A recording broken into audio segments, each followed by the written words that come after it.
Hi, I'm Brian Bassett with the Howard County Public School System. Welcome to HCPSS Connect, a live opportunity for you to interact with school system representatives.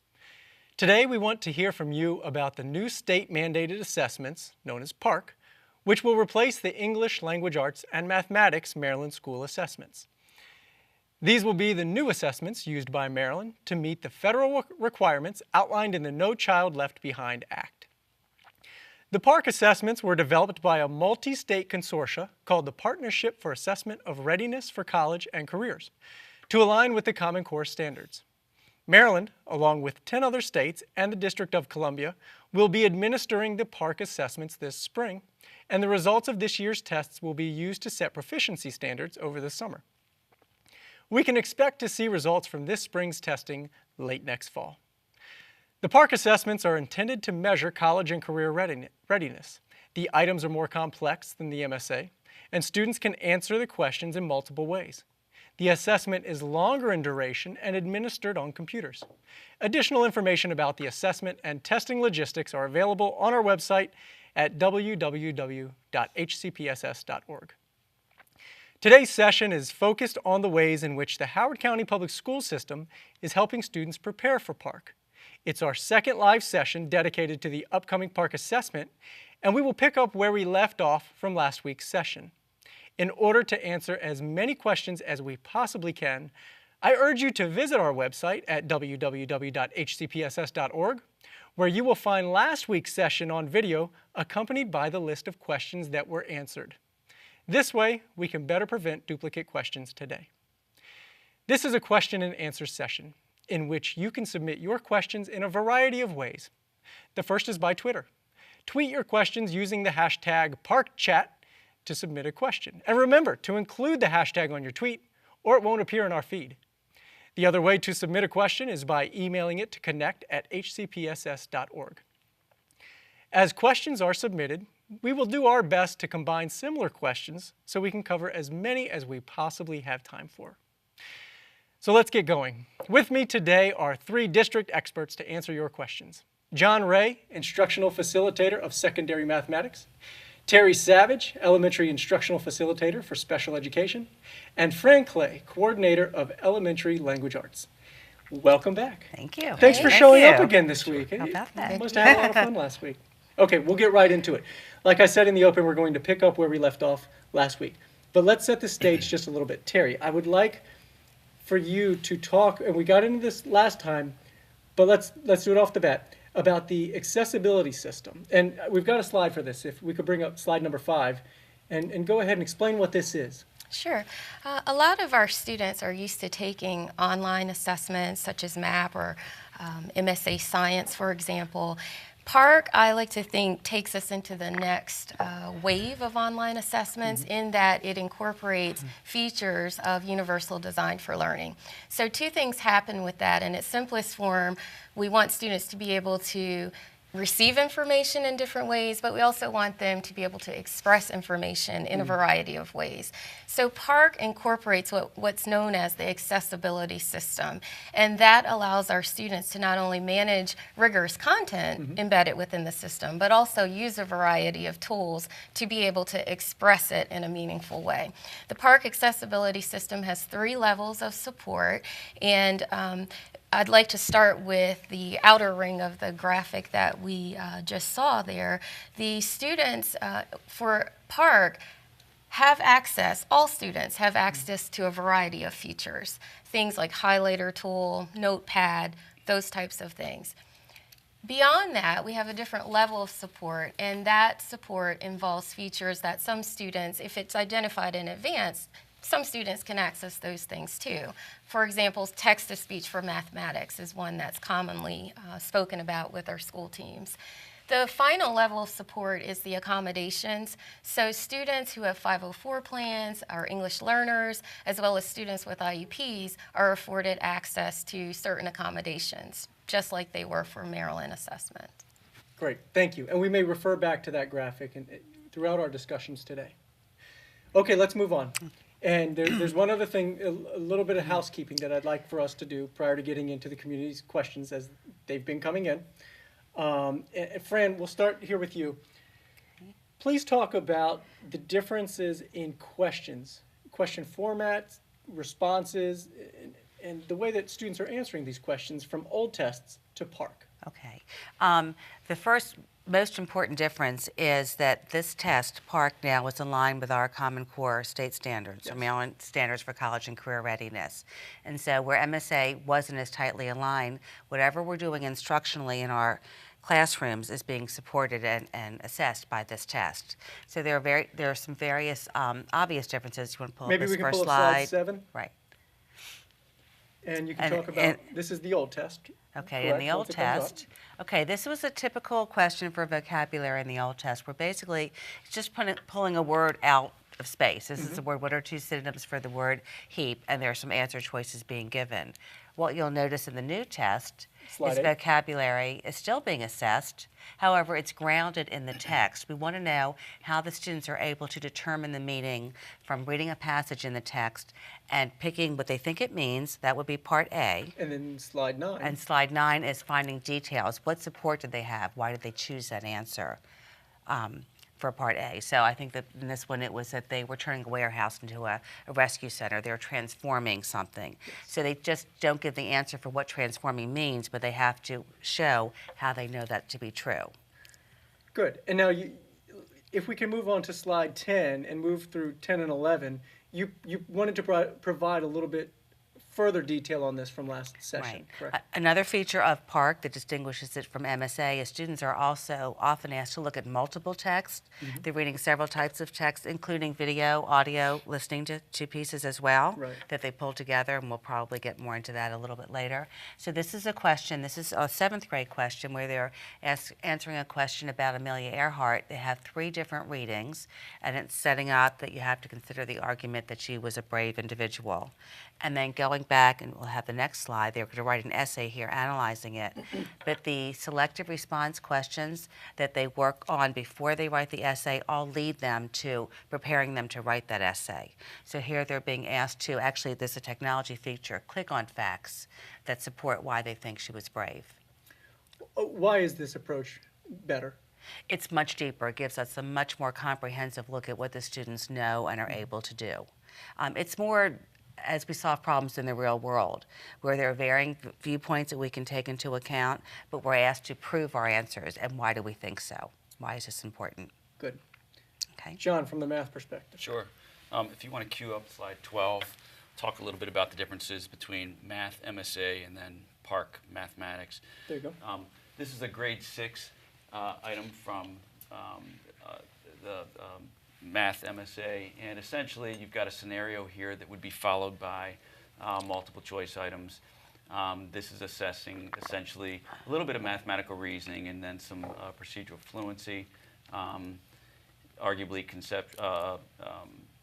computational fluency. So you would select the correct answer that would be given.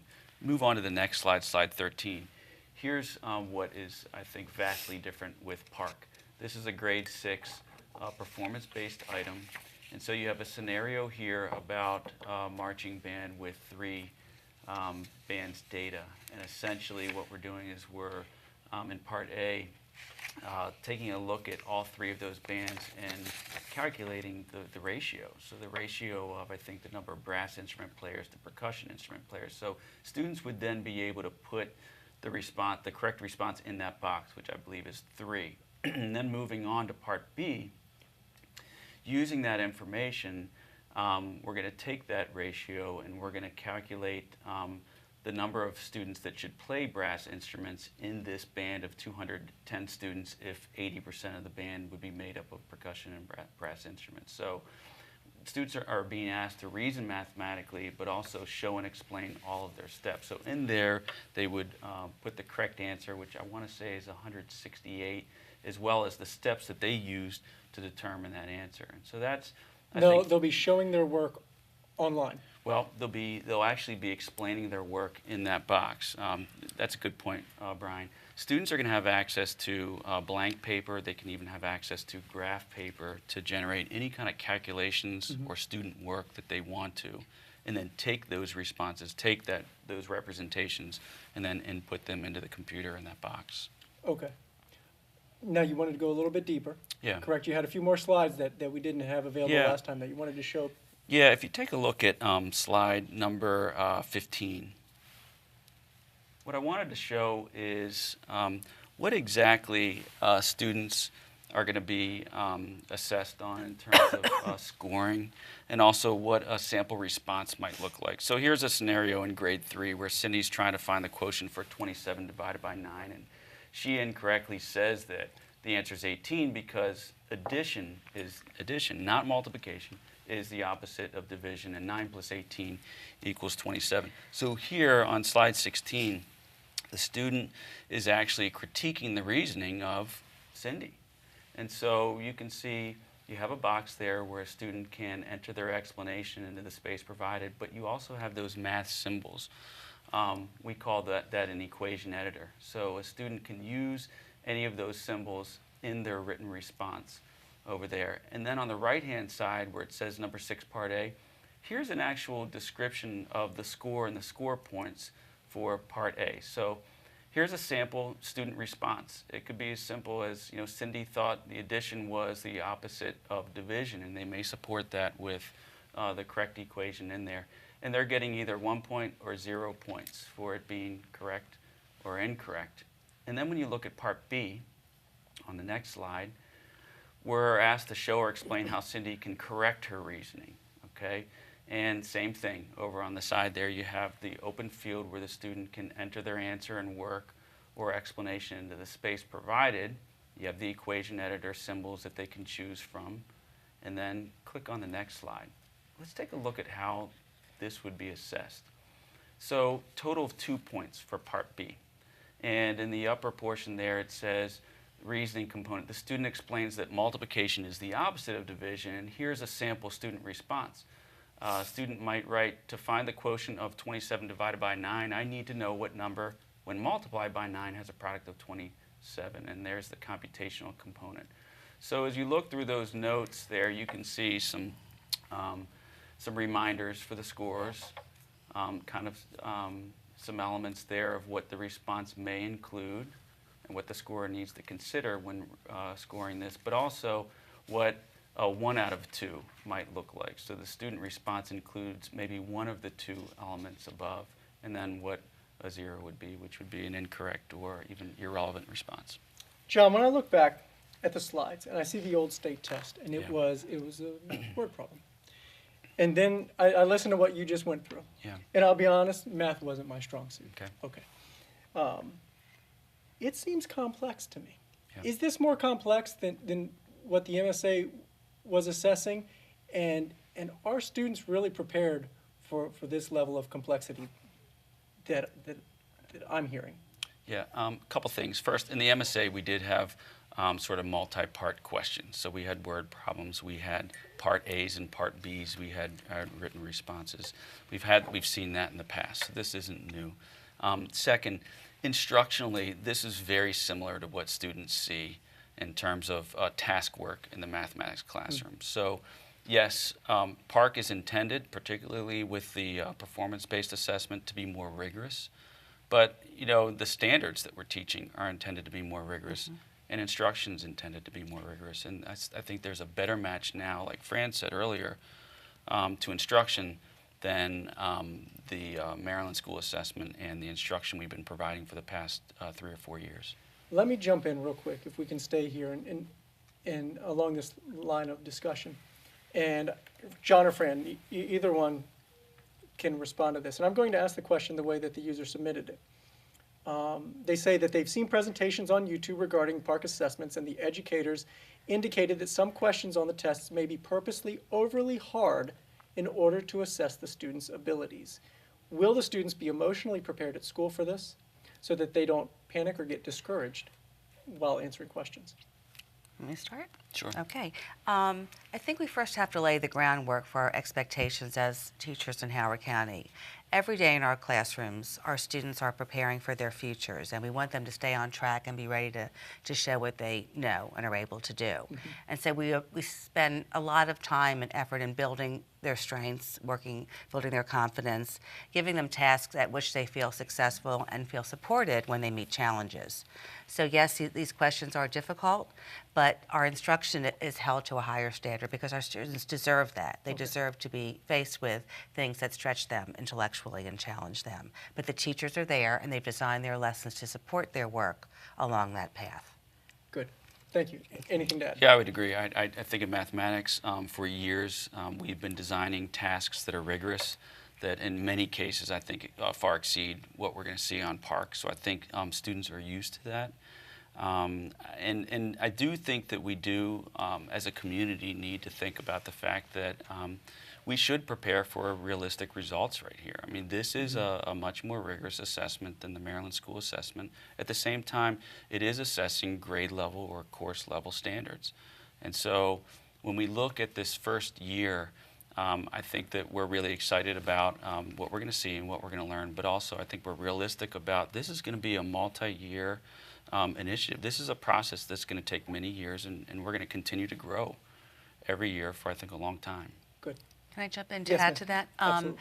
We mentioned last week, and I think it's important to reiterate here again, that we have spent the last 4 years working with our teachers and instructional staff to prepare them and to strengthen and deepen their knowledge about the standards. And so this is going to help them. Again, we're not just jumping into this blindly. We've had a lot of work done, developing a lot of resources to support this work. Good. Okay. Thank you, Fran. Sure. Just wanted to throw a reminder out to everybody. If you'd like to jump into our discussion today, you can do so on Twitter at #ParkChat, or you can email your questions to connect@hcpss.org. Also, make sure you visit www.hcpss.org for more information on PARCC, a lot of answers to your logistical questions, as well as last week's session to see what we talked about already. All right, Terry, we are coming to you. All right. Let's talk accommodations. Okay. We've had a number of questions come in, different questions, but about accommodations for their students. What are some of the scenarios that parents should be aware of when considering the accommodations for PARCC? Sure. Well, first of all, we want to make sure that everybody understands that students with disabilities have the right to access the same rigorous content, but more importantly, we want them to have the access, but also make progress in the same rigorous content standards as their peers.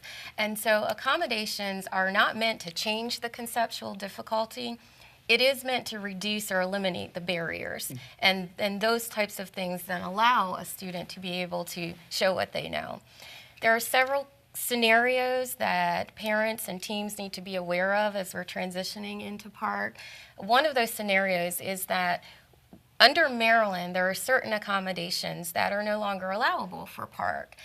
That being said, that means that those types of things actually are built-in features of PARCC, as I was talking about earlier. So things like graphic organizers, something we would find on our current IEPs in alignment with the Maryland accommodations guidelines, but are not allowable features for PARCC. And that is because students, as John mentioned, can use blank paper, for example, to recreate their own graphic organizers that they've learned to do instructionally.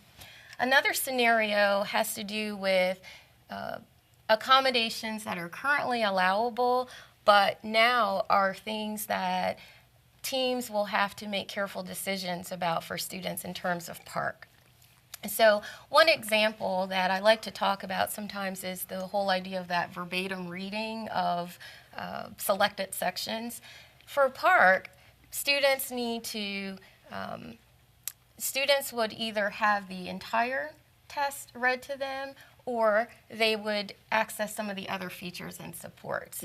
For example, built into PARCC, test directions can be read to all students. So there's less of a need to read selected portions of the test as we know it. And there are several other scenarios that people would need to be aware of as they're working with their IEP teams. Good. We just had a question come in, and this parent is asking, And I'd like to couple this with another question that we had come in prior to this live session. The parent is asking, how do they prepare their child for PARCC at home? The other question that came in that was similar, maybe John, we can come here, is how does their student take practice tests? Yeah. So how would you answer that? Sure. A couple things. It sounds like it's a parent of an elementary student.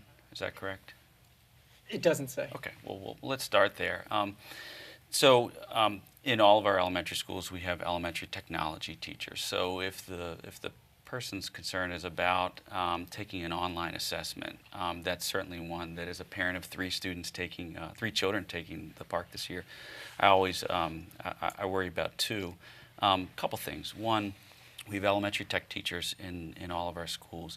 Kids are exposed to technology tools and applications whose sophistication far exceeds, I think, the capabilities even on PARCC. So when I think about that, I go, well, gosh, the kind of things that they're going to be doing on PARCC with respect to technology are fairly lower level. So dragging and dropping things, using various tools and accessing things when appropriate, like calculators in middle school and high school, I think kids are very used to doing.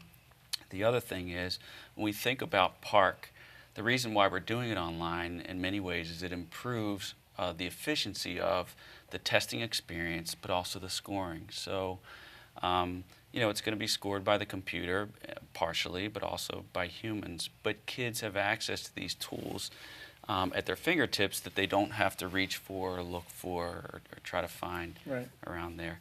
How can children prepare for this? One, I would say many kids, just because they're exposed to digital devices at school or at home on a regular basis, I think are ready. PARCC gave us feedback after the baseline assessment last year that the number one thing that went really well with sort of the field test was that kids were able to use the technology very well. They got feedback that wasn't a problem for kids.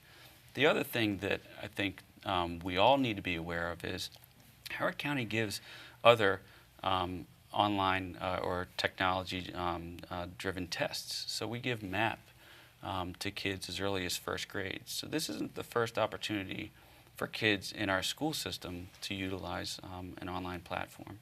Where can I actually practice? The school system has a really nice PARCC assessment section on their site. You can also go to parcconline.org and you can find practice tests for grades 3 to 8, algebra and mathematics, algebra, geometry, and even algebra 2, and then the whole ELA suite in the same grades and also in high school.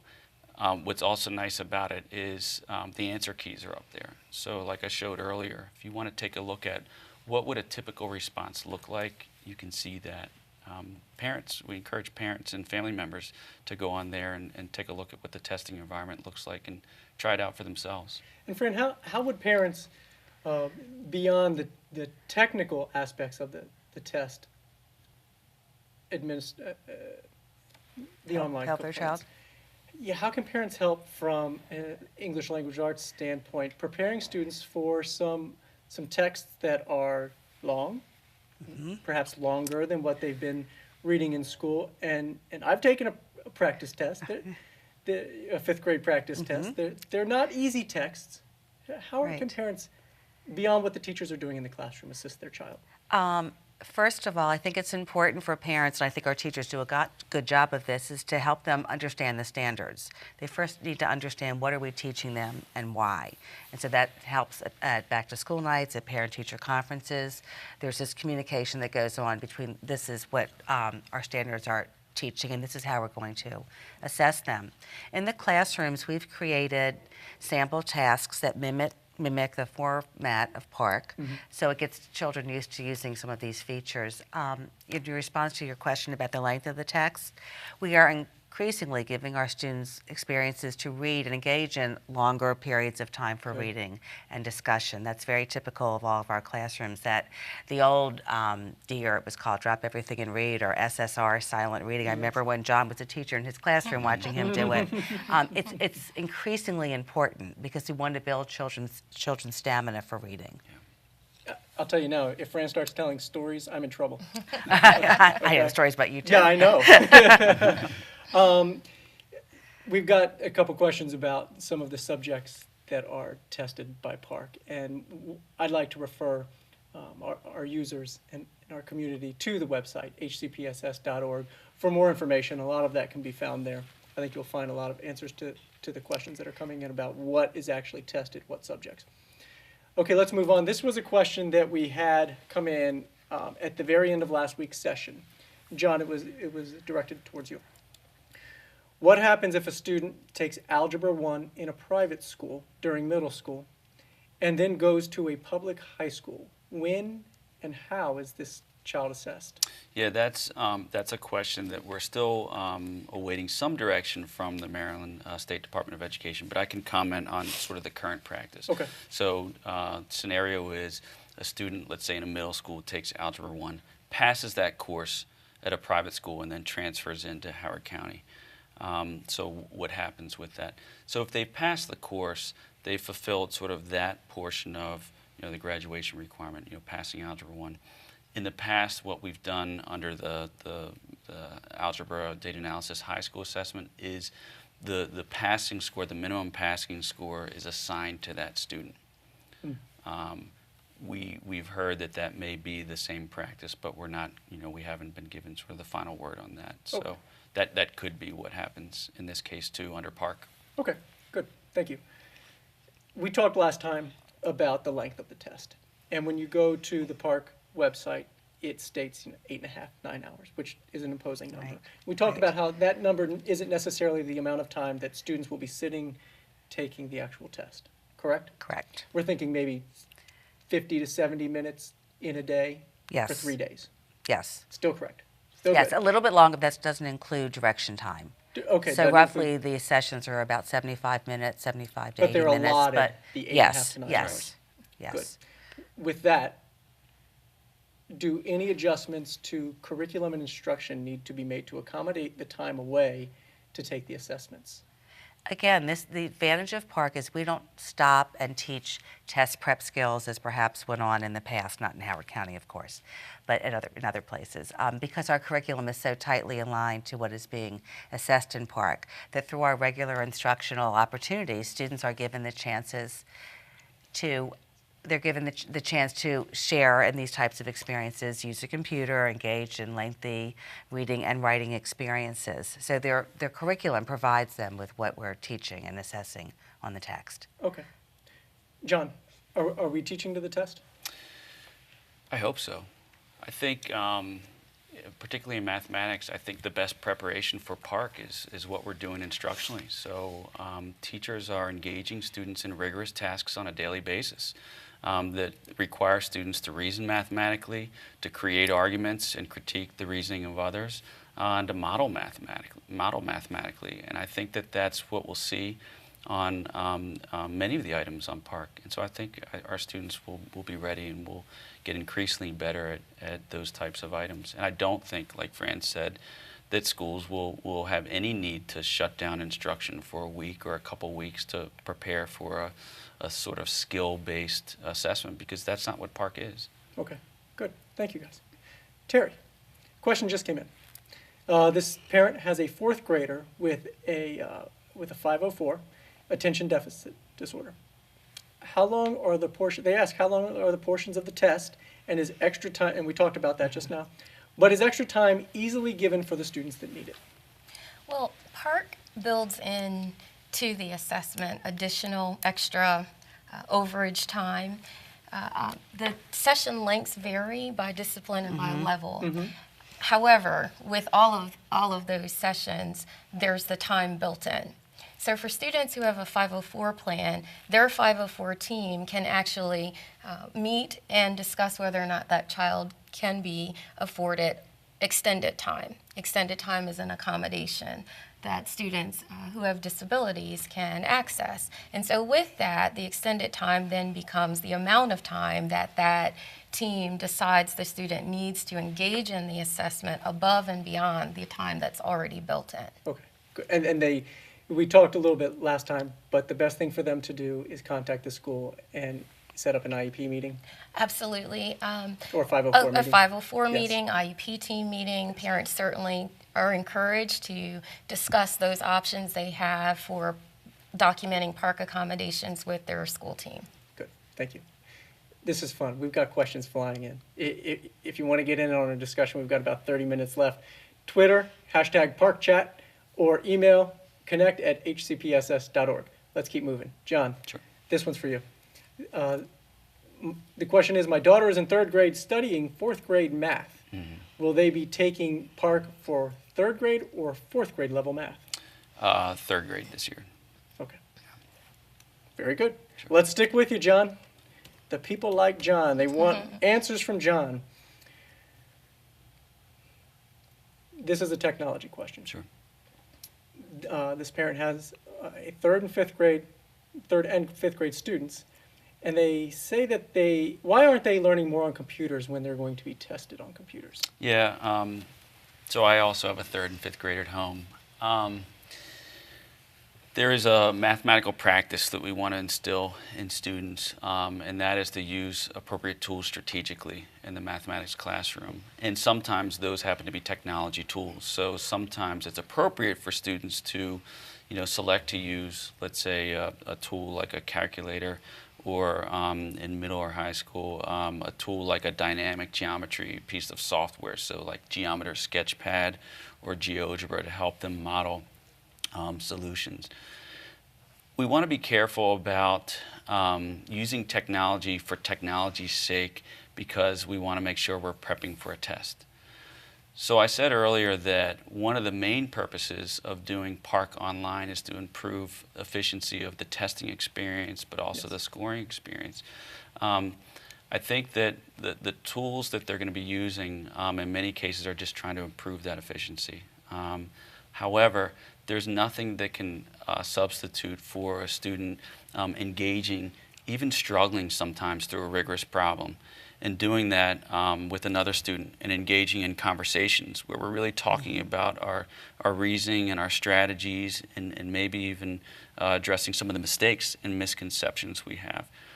I don't know that we want to always expose students to solving problems on computers where they may be doing that individually or by themselves, and then losing out on the opportunity to really engage in discussion and dialogue in the classrooms. That's a big paradigm shift in mathematics. I mean, mathematics classrooms hopefully are no longer classrooms where kids are buried in worksheet work or buried in a textbook working silently, but instead engaged in regular communication and conversations, and I would say even like productive noise on a daily basis. And we've got outstanding technology teachers in our schools. Absolutely. And people that will be assisting during the administering of Park, correct? Right, and I was in a classroom yesterday in a school where students were engaging in rigorous task work. So they were doing a task that looked very similar to the one that I showed up there on the screen, but the teacher had strategically placed laptop computers out there for every group of 4 students. At the end of the task, they were actually comparing the results of some of the choices they had made graphically, and so each of the 4 students were able to get on the computer, graph their lines, and then take a look at which solution was the most viable based on that. And that's an example of not only appropriate but strategic use of technology that really maximizes this collaboration that we want them doing more of, and the discourse that we want taking more on in our classrooms, but also the technology as appropriate and when appropriate. Awesome. I'd have been a much better math student Right. if I was doing it now. Maybe I should go back. Right. Yes, That's very Fran. analogous to what we do in the language arts classroom as well, because it's very discussion rich. We want children to think of different answers to their questions, to use technology. For example, our research simulation tasks involve solving a problem by using a variety of text and media. So they have access to computers that are set up to look at video clips, podcasts, whatever, and then take information from all of their sources, discuss it with their classmates before arriving at an answer, because we're looking for diverse opinions. And let me stay here with you, Fran, just to follow up to this. Let's take that same 3rd and 5th grader, and the Park assessment, the language arts component of it, is going to ask them for long-form answers, responses Yes, essays. to questions. That's right. Now, they've yet to take, because I've got a second grader and a fifth grader, Okay. but they've yet to take formal typing classes. They peck at the keyboard, right? So how are they being prepared to write the long form responses when they're They like, peck. they're Okay. here, yes. They're really good peckers too, aren't they? They're very good. Keyboarding begins, it's in our curriculum beginning third grade on up. Students have access to type to learn accounts, and they can also practice this at home. But interestingly, Brian, from the field testing last year, there were some paper and pencil tasks given, as well as some we assessed on the computer. There wasn't a really significant difference in the amount that students wrote, because if you think about it, writing for a third grader is a bit laborious anyway. Yes. It's not all that different from their hunting and pecking and finding their ways to type. Okay. So we are giving them increasing opportunities throughout our curriculum to engage in computer experiences and keyboarding.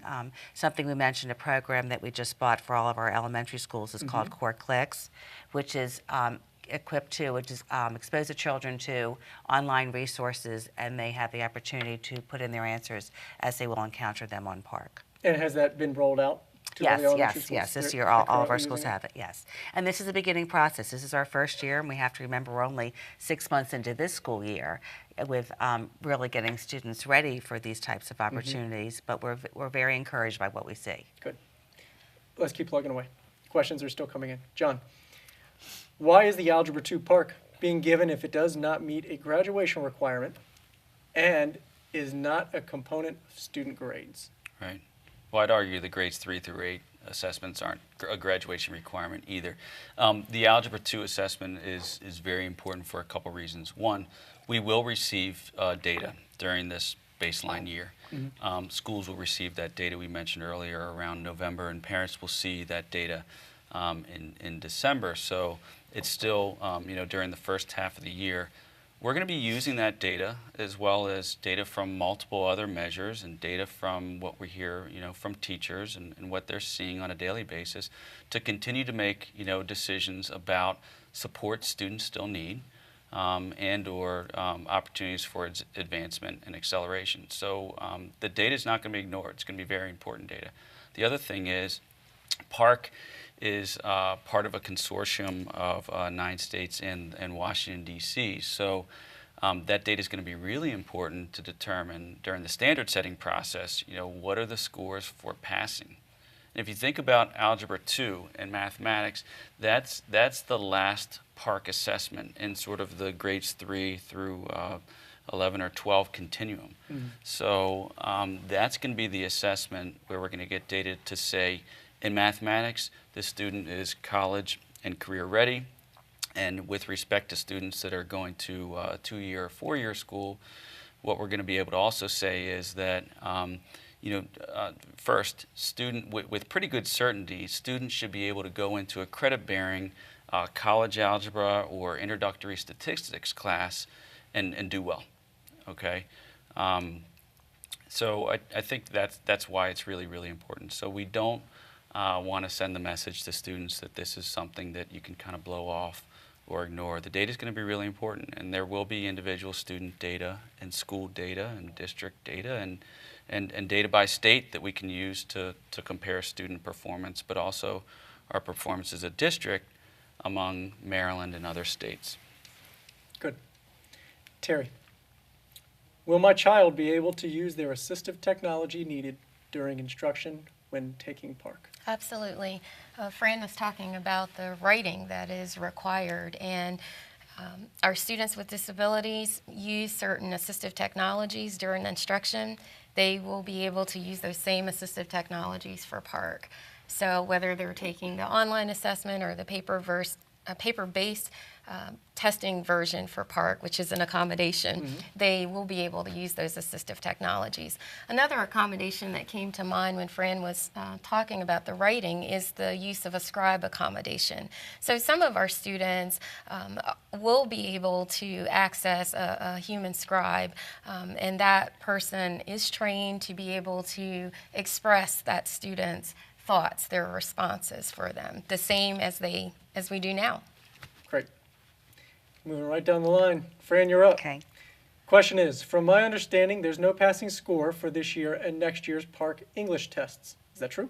Yes. Well, in the same way that John just explained that Yep. we're developing a baseline score. That's right. Good. So not passing per se, but this is going to inform how the cut scores are determined. Good. So next Yes. year, there will be a PARCC. Right. Right. So next year there will be. Yes. The question is, everybody take a sip of water. I've got this one. Can you tell me when the PARCC assessment will be administered for 4th graders at Longfellow Elementary and 7th graders at Harper's Choice Middle School? I'll say this, schools are finalizing their schedules now, and we'll be communicating that to you once they've got it. In fact, in viewing HCPSS News, it looks like schools are already sending out messages of when PARCC will be administered in their schools. Correct me if I'm wrong, 4-week window Yes. that has been given to us by the state, Yes. correct? And then the schools work within that window that best fits their schedules. Yes. Correct. Yes. Yeah, Brian, and I've seen a couple sample schedules, at least at the middle school, and for concerns about testing time and seat time, schools have done Yeah. a really good job spreading that out. So first, students aren't sitting too long, and there are breaks that are built in. Secondly, so that it has minimal impact on instruction. So when we talk about the 20-day testing window, an individual student is sitting for really just a small fraction of that time. John, this is the dreaded showing your work in math question. Yeah. Okay, so does a student need to show their work on PARCC in order to receive full credit on a question? So a couple things. One, the end of the year assessment is going to look more like items that are more short answer. They won't be multi-part in nature. The performance-based assessment, which I showed a couple examples of today, is going to have the one where there's going to be kind of that reasoning component, that explain your answer, share your steps, critique this argument. So it's usually multi-part. So in part A, typically the answer is going to be correct or incorrect. That's typically. In part B, if a student got part A correct, but in part B, if the student has, let's say, a correct process for reasoning about the way they found that answer, okay, they can receive credit or even partial credit. Same with the language arts? The same with language arts also. We have those same Part A and Part B questions. Our performance-based assessment, which takes place upcoming in March, is the one that's human scored, and that will contain essays. So that's where they will show their reasoning evidence of their thinking. The end of year is all select response or technology-enhanced select response using some of those features Terry was describing, such as drag and drop, clicking, highlighting. Good. We've got about 15 minutes left. If you'd like to jump in at the end of our discussion here, you can do so on Twitter using the hashtag PARCChat. Got my note right here. And the email connect@hcpss.org. We'll try to get to everybody's questions if we possibly can. Okay, so in that light, let's keep moving. Fran, what is the expectation for students to access multiple texts, including videos, in order to answer PARCC questions? It's very much a part of the assessment in the, especially the performance-based assessment, actually all through them. They're often reading multiple texts, and on the research simulation task, which is in the test in March, one of the days will be having them look for a problem around informational text, and they will have the opportunity to view videos online, listen to them, and take notes and draw information from that, as well as using multiple text sources. So because of that, we have written curriculum to mirror that we have many tasks in language arts that have students doing that, looking through multiple pieces to arrive at a conclusion. It's very important for them to be able to read across text, as we call it, to synthesize information. Videos. Videos as well. Headsets? Headsets, videos, Every headsets. student will Every be student, using a headset? yes. Okay. They have a headset because they obviously all operate at different paces. They will also be given different forms of the test. So you and I can be sitting next to each other, and you may have a different video than I will have, Okay. answering a different form of the test. Oh, okay. Good.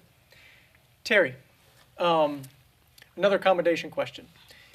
This parent asks if their student can have parts of the PARCC test read to them.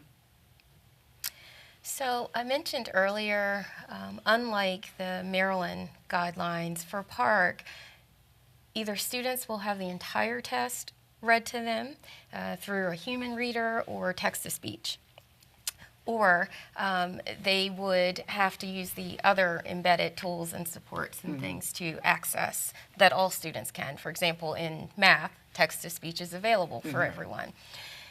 I think it's important for everyone to be aware that under PARCC, there is a specific policy that's very clear about students who are going to access the text-to-speech human reader accommodation for PARCC. They have to have very specific needs in the area of decoding.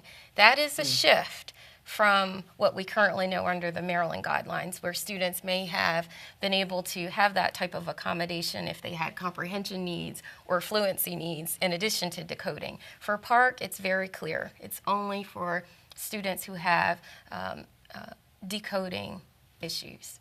As determined by their IEP. As determined by their IEP team, as well as the 504 team. And the repetition of test directions is available for everybody. Everyone.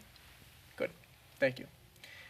Fran, where can parents see samples of quality responses? Well, on the PARCC website, there are sample tests with annotated responses. And additionally, in classrooms, we work with our students to look at a rubric, and when they do their work, they get together in groups and with the teacher leading them, decide how their answer fits into that rubric. So we're giving them experience at the ground level, as well as having parents have the opportunity to look on to see what the state has determined. I've been at state meetings where the state coordinators will sit and look at sample responses and decide and group them according to the elements of the rubric. So it's something that we also have our teachers engage in with themselves and with students. Good. Let me follow up just a little bit with the practice tests. On those practice tests, are there sample questions that for long form responses? I understand. Let me step back. Okay. On the practice tests, when I finish a practice test, will I know my score? Yes. There is a score for the select response. There isn't an essay. But, so there is no essay component in the practice tests? No, because available? it can't be scored. Okay, so no way for me to practice typing out an answer in one of those boxes, or is it just not scored? It's not scored. Right. Okay, Yes. But there are long right, form yes, questions yes, on the practice tests. Yes. So if Yes. students would like to practice typing on the computer, reading the text, typing a long form response, they can do so in the practice test. They just you're not going to have a human looking at the practice test. Correct. Okay, that's good to know. Okay. Because that'd be good for students that would like practice. that practice, and Right. parents can help them and look Certainly, over it. And, certainly. And again, we have those experiences within our curriculum as well, so they're getting them in school That's right. also. Yeah, I'm just thinking at home. The Sure, question came sure. in. It was a follow-up question to something we were talking before about students practicing those long-form responses. I wanted to make sure that they have the ability to do that in the practice tests that are available on the PARCC website. Yes. Additionally, though, I also want to reinforce the importance of parents discussing with their children and not just like, okay, let's take the practice test and go to it. Just as John said, we don't want to just put children on a computer kind of in a vacuum. It would be more valuable even for parents to investigate a question. Let's think about a topic we want to know more about, read a couple of books, look at a video. What do you think? Pose some questions and have them answer them and discuss them with the parents. And then perhaps do a little writing on the computer. But we want this to be an authentic experience, and that's one of the beauties of PARCC, that this is what we do in our real-world problem-solving situations. Good, good. We're nearing the end. John, with the release of Common Core State Standards and PARCC, what are we doing, what are teachers doing differently to prepare students for both? Yeah. What the Common Core has brought, at least mathematics, is a more focused set of standards than we've had in the past in Maryland, a more coherent set of standards. So these standards are really built on learning progressions that look at different topics in mathematics across the grades. And one thing we've done in professional training, professional development opportunities for teachers is we've been looking at the content that way and not just in grade level or course slices. So that's helped us sometimes in filling student gaps, but also challenging students to go above and beyond the grade level or course level slice. But what's I think the biggest paradigm shift is the shift in rigor. And by that I mean that what we're asking students to do is understand the mathematics, yes, procedurally. So we've been doing that for years and years, and maybe the United States is #1 in the world at that. I'm not sure. But understanding the meaning of the mathematics in those procedures is where I think we can be better and where our teachers are doing a better job. And that's called conceptual understanding or developing a really solid understanding of what those procedures mean. And then finally, application. I think we want to make sure that we're exposing students to problems that are worth doing, problems that they're going to see in the world of work, or problems that they're going to see when they engage in mathematics on a daily basis. So that's the big paradigm shift. And finally, we have these things that we call the mathematical practices, and they're the behaviors or dispositions that we want students to engage with when they do that type of math, when they solve problems worth solving. And those range from modeling with mathematics to, I mentioned, using appropriate tools strategically, to looking for patterns, and even creating arguments about their ideas and critiquing the arguments of others in the mathematics classroom. So those are the biggest things. What's great about PARCC is PARCC's going to assess students' ability to reason mathematically and model with mathematics, as well as their fluency, procedural fluency, and the conceptual understanding behind that fluency, all while kids engage in those behaviors underlying the mathematical practices.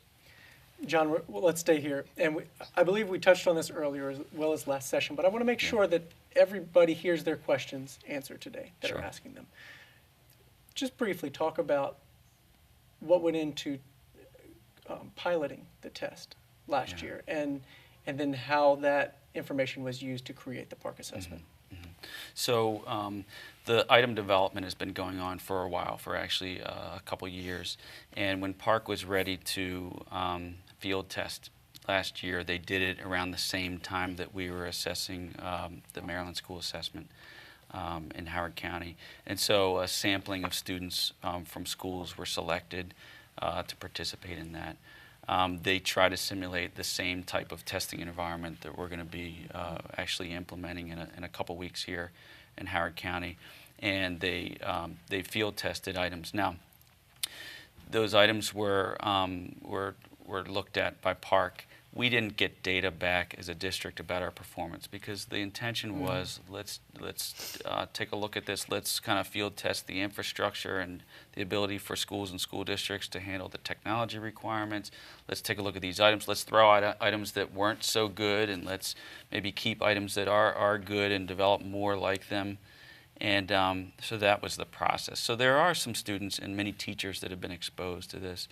And over the past year, they've worked on perfecting the interface, perfecting the items, and it does look better than it did even last year, and getting us ready for full implementation here in March.